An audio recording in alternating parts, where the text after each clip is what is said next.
Hi guys, welcome back to this channel. और इसकी पहली वीडियो में मैंने निंजा 2 डिजिटल कैसे अपग्रेड करना प्रोफाइल उसको एक्सप्लेन करा था। बट बहुत सारे लोगों का क्वेश्चन था कि जो लोग डिजिटल हो चुके हैं वो अपनी प्रोफाइल इनोवेटर पे कैसे अपग्रेड कर सकते हैं। तो ये वीडियो रेफरेंस उस बारे में है। तो ये complete road map to innovator है। और एक डिजिटल की एवरेज मिनिमम सैलरी होती है वो 7.5 LP होती है। तो आप अगर अपना प्रोफाइल इनोवेटर पे अपग्रेड करते हैं तो आपकी जो एवरेज मिनिमम सैलरी हो जाएगी वो 11.5 के अराउंड हो जाएगी। ठीक है, तो 11.5 LP आपको पता ही है कि मीन्स बेटर ही है। इन हैंड सैलरी आपकी अराउंड 70-75 हो जाती है।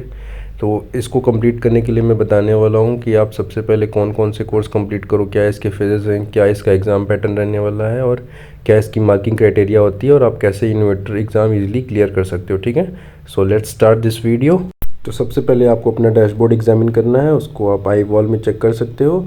एंड आपको पता होना चाहिए कि आपकी जिस भी कोर्स के सामने ये ग्रीन डॉट है जिसका मतलब पास होता है, एंड ग्रीन स्टार का मतलब होता है डिस्टिंक्शन है आपका उस पर्टिकुलर कोर्स में। ठीक है, तो आप अपने डैशबोर्ड में ये देख के पता कर सकते हो कि आपका कौन से कोर्स में आपका डिस्टिंक्शन है और कौन से कोर्स में आप पास करे हो। ठीक है, तो अब अगर आपका प्रोफाइल ऑलरेडी डिजिटल है तो आपको जितने भी कोर्स बाकी रिमेनिंग बचे हैं आपके इनोवेटर के लिए, आपको उसमें सब में डिस्टिंक्शन चाहिए। ठीक है, तो डिस्टिंक्शन आपका किस में चाहिए? प्रोसेस में, जो कि नॉन टेक ट्रैक है। बिजनेस स्किल में, उसमें भी डिस्टिंक्शन चाहिए। आर्टिकुलेशन, वो भी नॉन टेक ट्रैक है। यानी तीनों नॉन टेक ट्रैक में आपको डिस्टिंक्शन चाहिए।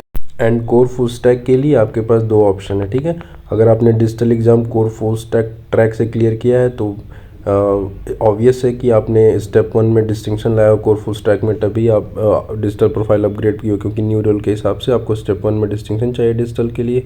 तो अगर आपका प्रोफाइल ऑलरेडी डिजिटल है तो इसका मतलब आपने कोर फुल स्टैक में डिस्टिंक्शन लाया। ठीक है, तो ये भी मैंडेटरी चीज़ है कि आपका कोर फुल स्टैक में डिस्टिंक्शन होना चाहिए। ठीक है, और जिन्होंने स्टेप 1 में कोर प्रोग्रामिंग टेक में डिस्टिंक्शन पाया है तो उनके लिए दो ऑप्शन बचता है कि कोर फुल स्टैक या यूनिटी इलेक्टिव, दोनों में किसी एक में डिस्टिंक्शन आ जाए तो भी चल जाएगा। तो 3 नॉन टेक ट्रैक और एक कोर फुल स्टैक, यानी इन चारों में आपका डिस्टिंक्शन होना चाहिए। एंड लास्ट में आता है आपका इनोवेटर कोडिंग चैलेंज, जो आप लास्ट में एग्ज़ाम देते हो ICC का। इसमें भी आपको डिस्टिंक्शन चाहिए, तभी आपका इनोवेटर प्रोफाइल वैलिड माना जाएगा। ठीक है, यानी आपका प्रोफाइल सक्सेसफुली इनोवेटर पे अपग्रेड हो जाएगा। तो आपके टोटल हो गए 5 कोर्सेज जिसमें आपको डिस्टिंक्शन लाना है अपनी प्रोफाइल इनोवेटर पे अपग्रेड करने के लिए।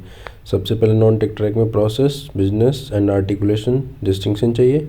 And core full stack and innovator coding challenge, इसमें भी आपको डिस्टिंक्शन चाहिए। इसीलिए आप जब भी डिजिटल का एग्ज़ाम देते हो तो मैं ये सजेस्ट करता हूँ कि कोशिश करो आपका डिस्टिंक्शन आए। मीन्स ऐसी प्रिपरेशन करो कि आप नॉन टेक ट्रैक में डिस्टिंक्शन लाओ, ताकि आपको इन्वर्टर के लिए वो चीज़ें सपोर्ट करती हैं। बाद में आपको उतने साइकिल्स नहीं लगते हैं कि जैसा आपको पता है एक साइकिल में आप 2 ही ट्रैक चूज़ कर सकते हो। तो अगर आपका डिजिटल एग्ज़ाम देते देते आपने कोई ऐसे ट्रैक क्लियर किया है नॉन टेक ट्रैक का, तो आपका इनोवेटर प्रोफाइल अपग्रेड करने में ज़्यादा टाइम नहीं लगता है। ठीक है, तो आपका articulation, business, process, core full stack and innovator coding challenge, पाँचों कोर्सेज में आपको डिस्टिंक्शन चाहिए इनोवेटर प्रोफाइल अपग्रेड करने के लिए। ठीक है, एंड लास्टली आपको मैं बता देता हूँ कि आपको इसका एग्ज़ाम पैटर्न कैसा रहता है। मोस्टली लोगों को पता होगा, बट जिसको नहीं पता है मैं आपको एक्सप्लेन कर देता हूँ एक बार दूसरी स्लाइड से।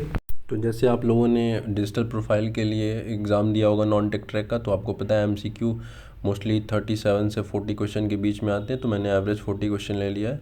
और जितने भी नॉन टेक ट्रैक है वो सिर्फ MCQ एग्ज़ाम्स होते हैं, यानी आपको एवरेज 40 क्वेश्चन आते हैं और आपको इसमें डिस्टिंक्शन लाना होता है। तो यानी डिस्टिंक्शन आपका 75% से ऊपर होना चाहिए, तभी आपका वो डिस्टिंक्शन माना जाएगा। एंड 40 का आप 75% निकालोगे तो अराउंड 27 क्वेश्चन आएगा। यानी आप 27 क्वेश्चन से ज़्यादा क्लियर करते हो तो आपका ये डिस्टिंक्शन माना जाएगा। ओके, एंड बचा core full stack and coding challenge. तो इसमें आपको पता है MCQ होते हैं, एंड MCQ जो क्लियर करता है वही सिर्फ हैंड्स ऑन देने के लिए एलिजिबल होता है। एंड MCQ में भी 40 क्वेश्चन आएंगे, जो भी पर्टिकुलर टेक ट्रैक आप चूज़ करोगे।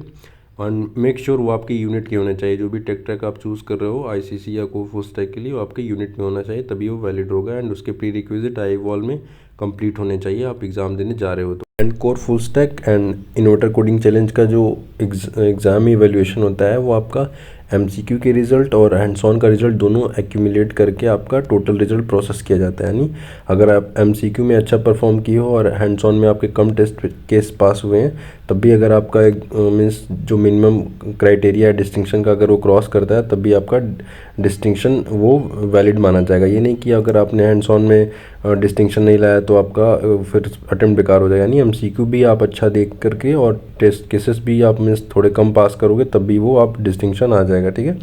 तो आपका ये जितने भी कोर फुल स्टैक ट्रैक है इन्वर्टर कोडिंग चैलेंज, इनका आपका एमसीक्यू हैंड्स ऑन होता है, इनके रिजल्ट एक्यूमुलेटली डिक्लेयर किए जाते हैं। तो मई साइकिल में एग्ज़ाम है और ये साइकिल भी 2-3 महीने में एग्ज़ाम होने वाले हैं आपके, तो इसकी प्रिपरेशन आप स्टार्ट कर दो अगर नहीं किए हो तो। एंड आपको आर्टिकुलेशन के मेरे चैनल वीडियो सीरीज़ मेरे चैनल्स पे पड़ी हुई है प्लेलिस्ट में, एंड आप जाके उससे अंदाज़ा ले सकते हो। एंड जितने भी नॉन टेक ट्रैक है आप टेलीग्राम पे भी कुछ ग्रुप्स अवेलेबल है, वहाँ से आप पीडीएफ उनके पढ़ के आप एग्ज़ाम का क्या आप सिलेबस पैटर्न रहने वाला है सब आप ले सकते हो।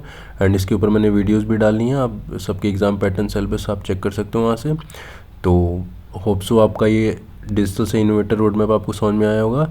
एंड कोई भी डाउट्स हो तो आप मुझे कमेंट में पूछ सकते हो, मैं आपको एक्सप्लेन कर दूंगा। So like this video, stay tuned for latest Wings 1 update and thanks for watching.